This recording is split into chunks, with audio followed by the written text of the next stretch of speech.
오늘 말씀 보시겠습니다. 오늘 6월절 이야기가 쭉 전개가 됩니다.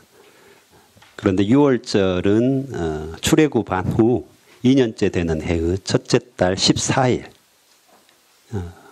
1월 14일에 지켰다고 1절에 나와 있습니다. 그런데 백성의 계수, 우리가 1장에서 군대에 들어갈 백성들을 계수했잖아요. 그때 보면 2년째 둘째 달 첫째 날입니다. 그러니까 실제로는 순서가 바뀐 거죠. 원래 6월절이 먼저 지켜지고 나서 나중에 군대를 계수하는데 군대를 이제 계수하는 일들이 워낙 중요한 민수기에서 가장 핵심적인 내용이었기 때문에 1장으로 옮겼고 6월절은 시간상으로는 앞서지만 9장에 배치를 하고 있습니다. 그래서 6월절은 영어로는 패스오버에서 넘어가다, 죽음을 넘어갔다라는 의미잖아요. 그래서 그 6월절 명령에 따라서 첫 번째 6월절이 이제 지켜집니다. 여기서 그래서 6월절은 우리가 이미 알듯이 이스라엘 백성이 출애굽 전날 밤에 죽음의 천사, 죽음의 사자가 전하는 재앙을 면한 그래서 구원받은 그날을 기념하기 위해서 6월절을 지키는데요. 그 당시 이제 애굽 왕 바로의 장자로부터 이렇게 맷돌 돌리는 요정의 장자까지 또 가축의 모든 첫 새끼까지 모두 죽게 되잖아요. 그래서 이스라엘 백성들은 그때 하나님의 명령대로 1년 된 수컷 양과 염소를 잡아서 그 피를 문설주에 바르고 문 인방에 발라서 죽음이 넘어갔다, 패스오버했다 이렇게 이야기를 합니다. 그래서 신약에서는 히브리서 또 고린도전서 이런 데에서 이 6월절 어린 양에 대해서 재해석을 합니다. 그래서 고린도전서 5장 7절에 보면 이런 말씀이 나와 있습니다. 너희는 누룩 없는 자인데 새 덩어리가 되기 위하여 묵은 누룩을 내버리라. 우리의 6월절 양 곧 그리스도께서 희생되셨느니라 이렇게 말씀을 합니다. 그래서 신약에서는 줄기차게 예수 그리스도를 6월절 어린 양의 피 이렇게 이야기를 합니다. 그래서 죄와 사망으로부터 우리를 구원하셨다. 넘어가게 하셨다. 죄를 넘어가게 하셨다. 또 사망을 넘어가게 하셨다. 영원한 생명을 우리에게 주셨다. 이렇게 이야기를 합니다. 그래서 이제 6월절이 굉장히 중요한 의미를 갖습니다. 그래서 이스라엘 백성들이 문설주와 인방에 어린 양의 피를 바름으로 말미암아서 죽음이 넘어갔던 것처럼 예수 그리스도의 보혈의 피를 우리 마음속 또 우리 몸속에 바르면 영원한 생명을 얻게 되고 죽음을 면하게 된다. 성경은 분명하게 이야기를 하고 있습니다. 그래서 예수 그리스도께서 우리의 죄를 대신해서 죽으셨다. 이 말씀을 하십니다. 또한 6절에서부터는 6월절을 지킬 수 없는 사람들에 대한 규례가 있습니다. 시체를 만져서 부정해진 사람이라든가 또 먼 길을 떠났던 사람이라든가 이런 사람들에 대해서 둘째 달 14일 즉 한 달 후에 다시 6월절을 지키도록 은혜를 베푸십니다.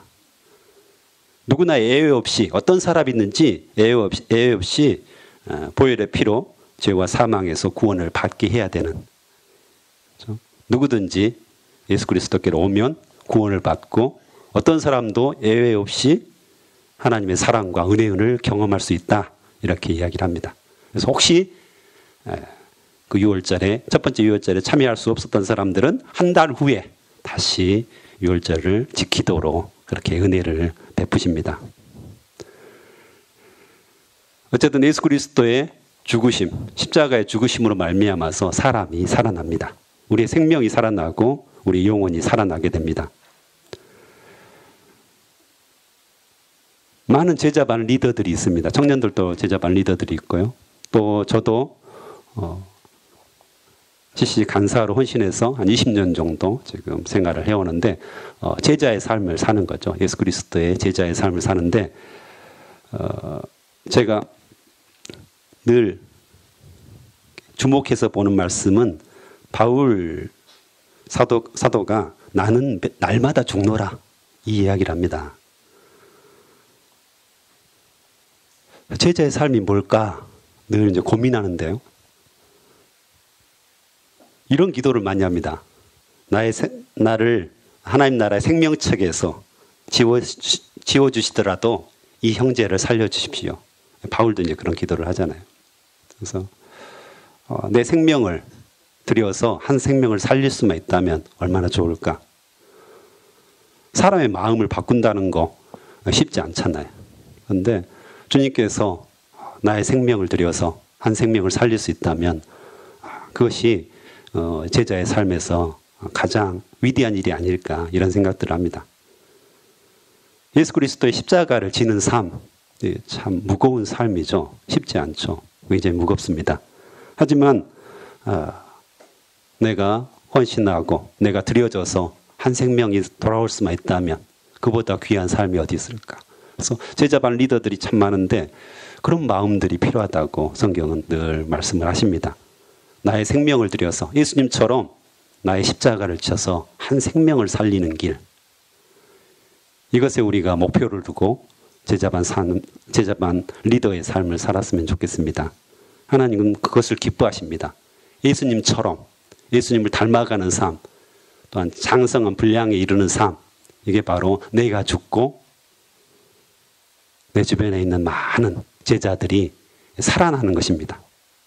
그런 역사가 우리 교회에도 가득할 거라고 믿습니다. 또한 13절에서는 유월절을 지키지 않으면 그는 백성에게서 끊어질 것이다. 분명하게 이야기하고 있고요. 14절에서는 너희가 지키는 규례를 외국인도 똑같이 지키게 하라.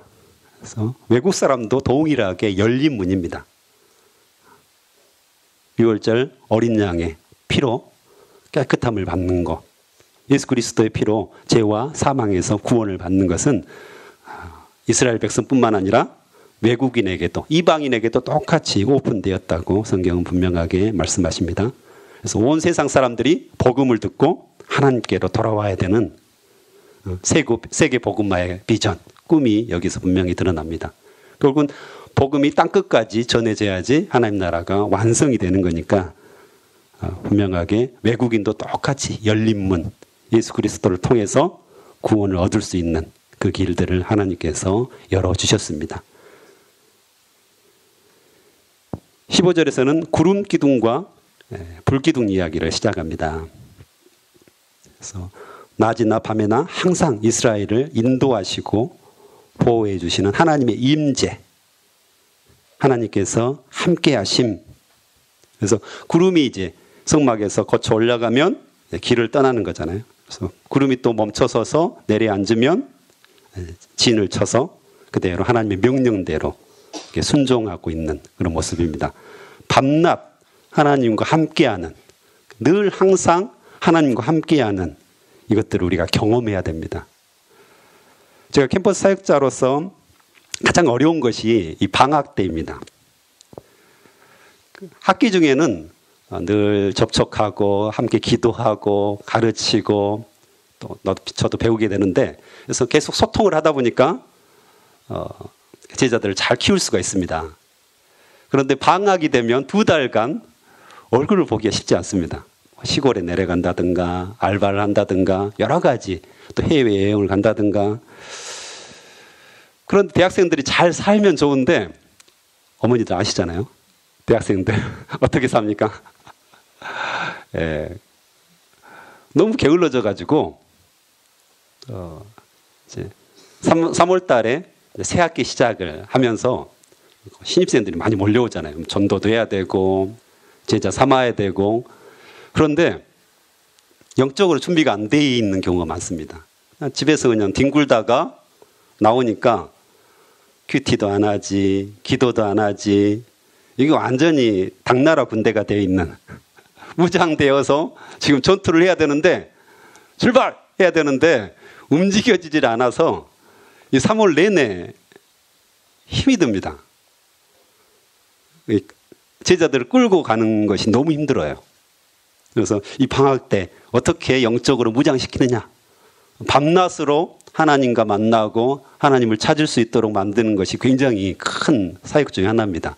그래서 이제 올해는 지금 하고 있는 게 40일 작정 기도라고 해서요. 매일 10시가 되면 또 모이라고 하면 절대 안 모입니다. 그래서 온라인상에 방을 만들었습니다. 기도방을 만들어 가지고요. 그래서 10시부터 시작해서 3분 간격으로 기도 제목을 올려줍니다. 그래서 이제 그걸 가지고 온라인상에서 기도를 합니다. 그래서 저도 이렇게 문자를 치면서 거기에 이제 계속해서 기도 제목을 올리고 아멘하고 또 다른 사람이 기도 올리고 아멘하고 기도 제목에 큰 기도 제목들을 이제 올려주면 그것에 관한 여러 가지 기도를 이렇게 직접 드리는 거죠. 온라인상의 기도인데 이것을 계속 지금 하고 있습니다. 그리고 큐티 순이라고 해서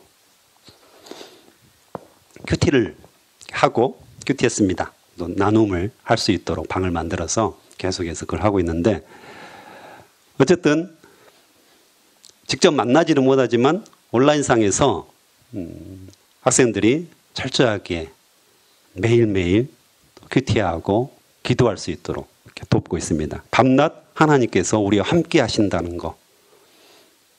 이것들을 우리가 기억하는 것이 얼마나 중요한지 하나님께서는 우리 눈에 보이지는 않지만 구름 기둥으로 불 기둥으로 우리와 계속 함께 하신다는 사실입니다.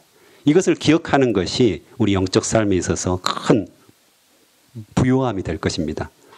하지만 우리가 말씀 보지 않고 기도하지 않는다면 하나님께서 계속해서 공급하시고 지키시고 보호하시고 인도하시는데 그걸 볼 수 있는 능력이 없는 것입니다. 눈을 떠야지, 영적인 눈을 떠야지 내 곁에 계신 하나님을 만나볼 수 있는 것입니다. 그래서 우리도 동일하게 매일 말씀과 기도 속에서 하나님을 바라보면서 하나님의 임재 가운데서 하나님의 인도하심을 받기를 기도합니다. 또한 21절부터는 명령에 대한 순종 이야기들을 쭉 합니다. 그래서 하나님께서 너희들을 구름 기둥, 불 기둥으로 인도하시겠다 했을 때 이게 일정하지 않았다는 것을 분명하게 보여줍니다. 어떤 때는 구름이 저녁부터 아침까지만 머물렀다 이렇게 이야기하고요. 22절에 보면 성막 위에 구름은 이틀을 머물기도 하고 한 달을 머물기도 하고 1년을 머물기도 했습니다. 이 종잡을 수가 없습니다. 그렇죠? 그리고 캠핑, 요즘 이제 캠핑이 유행하잖아요. 그래서 저희도 중고등부 학생들도 캠핑을 굉장히 좋아하는데 저희 아이들도 굉장히 좋아합니다. 처음에 굉장히 신납니다. 해변으로 캠핑을 가면 바닷바람 불어오죠. 끼룩끼룩 갈매기 소리 들려오죠. 이 도심을 떠나서 넓은 그런 바다를 보니까 마음이 탁 트이잖아요. 신나죠. 근데 하루 이틀 지나면 어떻게 될까요? 이 모래가 그렇게 많이 들어옵니다. 그리고 물속에 들어갔다가 나오면 옷을 빠는데 마르질 않습니다. 그래서 굉장히 불편하죠, 실제로. 그래서 집 나가면 고생이다. 어르신들이 말씀하시는데 진짜입니다. 캠핑을 해보면 분명하게 알 수가 있습니다. 지금 텐트를 치면서 캠핑하는 겁니다, 실제로. 40년간. 그래서 나그네 길을 살고 있는 거죠. 지금 정착하지 않는 상태, 집을 짓지 않는 상태, 계속해서 텐트를 치면서 이동하는, 어떤 때는 이틀 만에, 어떤 때는 한 달 만에, 어떤 때는 하룻밤 사이에 계속해서 이동하고. 근데 그게 쉽지는 않았을 것 같습니다. 일단 이동하려면 텐트를 다 걷어서 물건들을 다 짐을 싸야 되니까 보통 일은 아니었습니다. 그래서 뭐가 필요했을까요? 짐을 간소하게 하는 것이 필요했습니다. 우리 이사를 자주 가면 짐이 간소해집니다. 근데 이사를 안 하면 어떻게 될까요? 어디서 그렇게 많이 나왔는지. 그냥 예상으로는 한 몇 톤 나올 거야 했는데 그보다 훨씬 더 많은 짐들이 나옵니다. 우리 집에서 이렇게 많은 물건들이 나왔어? 라는 생각들이 들 정도로 많이 나옵니다. 근데 이사를 자주 가면 자꾸 버립니다. 그래서 굉장히 짐이 슬림해지죠. 마찬가지로 이 광야를 계속해서 걸었던 이스라엘 백성들에게서 가장 중요한 것은 짐을 간편하게 만드는 것이었습니다. 최소한의 물건들. 그래서 심플하게, 심플 라이프라고도 하는데 미니멀 라이프라고도 합니다. 쉽게 이동할 수 있도록 짐을 최소화하고 몸을 가볍게 하는 그런 작업들이 계속해서 필요했던 것입니다. 우리는 이 땅에 나그네의 삶을 삽니다. 언젠가는 천국으로, 하나님 나라로 들어갈 것입니다. 예수 그리스도께서 우리가 죽기 전에 오시면 할렐루야죠. 감사합니다. 그런데 예수님이 오시기 전에 우리가 하나님 나라에 먼저 들어갈 수도 있는 거죠. 어쨌든 하나님 나라 천국에 가게 돼 있습니다. 그때까지 그 삶을 성경에서는 분명하게 나그네의 삶이라고 이야기합니다. 우리가 욕심껏 세상에 욕심을 부리고 이것저것 남기고 이것저것 쌓아두는 장소가 아니라고 성경은 이야기합니다. 우리가 가진 것들을 나누고 베풀고 자꾸 내버려야 됩니다. 쓸만한 것들이죠. 그래서 다른 사람들에게 주고 나누어 주고 계속해서 나그네의 삶, 짐을 줄이는 삶, 이게 필요합니다. 근데 많은 사람들이 그리스도인들도 마찬가지입니다. 자기가 죽지 않을 것처럼 모으고 또 쌓고 이게 인간의 죄죠. 욕망이죠. 많은 사람들, 그리스도인이 아닌 사람들 중에 많은 사람들을 보면 욕심이 있고 뭔가를 이렇게 움켜쥐는 사람들을 많이 보게 됩니다. 정말 안타까운 거죠. 그럼 하나님께서 그냥 하룻밤 사이에 데려가면 아무것도 아닌데 그렇게 우리는 살아갑니다. 그래서 마치 영원히 살 것처럼 우리가 살아가는 그런 모습들입니다. 하지만 우리는 이 땅의 나그네로서 하나님의 명령에 민감하고 떠나라면 떠나고 버리라면 버리고 다른 사람에게 나누어 주라면 나누어 주는 삶, 이게 우리의 삶입니다. 여기에 영원히 정착해서 이 땅에 영원히 정착해서 사는 인생이 아니라고 분명하게 말씀하십니다. 광야를 살았던 이스라엘 백성처럼 나그네의 삶, 결국에는 고통과 기쁨과 수많은 일들이 이 땅에서 우리가 경험하잖아요. 하지만 순식간에 지나갑니다. 그냥 지나갑니다. 그래서 영원한 본향, 우리 집, 그 천국에 하나님께서 살게 하시겠다고 말씀하십니다. 그것을 바라보면서 때로는 불편하지만, 때로는 고통스럽지만, 때로는 너무 무겁지만 주님 앞에서 우리가 충성되게 살았으면 좋겠습니다. 함께 기도하겠습니다.